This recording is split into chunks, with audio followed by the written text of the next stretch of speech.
આજરોજ માગસર સુદ એકાદશી એટલે કે ગીતા જયંતિ છે, ત્યારે આ પર્વની ઉજવણીના ભાગરૂપે વિદ્યાકુંજ માધ્યમિક ઉચ્ચતર માધ્યમિક વિભાગમાં વિશેષ પ્રાર્થના સભાનું આયોજન થયું છે। ત્યારે આ પ્રાર્થના સભામાં અતિથિ વિશેષ તરીકેના વિદ્યાર્થીઓની અને વાલીઓએ પણ હાજરી આપી હતી।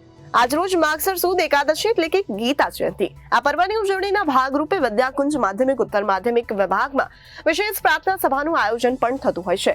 પ્રાર્થના સભામાં અતિથિ વિશેષ તરીકે વિદ્યાર્થીઓના વાલીઓએ પણ હાજરી આપી ગીતા જયંતિ પર્વ વિશે પોતાના વિચારો પણ રજૂ કર્યા। સમગ્ર શાળા પરિવાર સાથે મળી ગીતાનું પૂજન કર્યું। શાળાના વિદ્યાર્થીઓએ ગીતા જયંતિ પર રાખવામાં આવેલ વિવિધ વિષયો પર પોતાના વક્તવ્ય રજૂ કર્યા। અધ્યાય 4 ના શ્લોકો કંઠસ્થ ગાન કરવામાં આવ્યું। વિશેષ રૂપે અધ્યાય 15 નું લયબદ્ધ રીતે સમૂહ પારાયણ કરવામાં આવ્યું।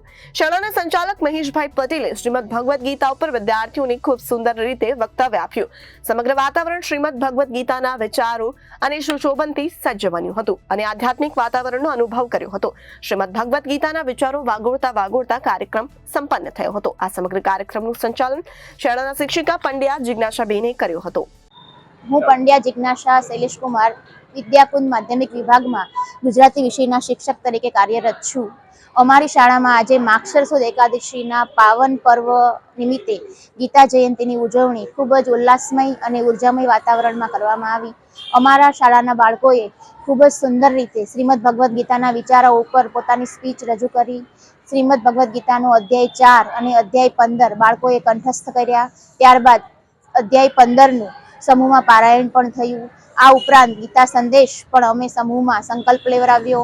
ઉપરાંત ગીતાજીના શ્લોકો, ગીતાજીના સુંદર ભાવગીતો પ્રાર્થના સ્વરૂપે રજૂ થયા। આખું વાતાવરણ અમારી શાળાનું આજે ગીતામય બની ગયું અને સર્વે વિદ્યાર્થીઓ ગીતાના વિચારો પોતાના ઘરે લઈ ગયા અને સુંદર રીતે હૃદયસ્થ બનાવ્યા અને ખરા રીતે મનુષ્યનું ગૌરવ જે ભગવદ્ ગીતા વધારે છે એ વાક્યને વિદ્યાર્થી જીવનમાં સાર્થક બન્યું।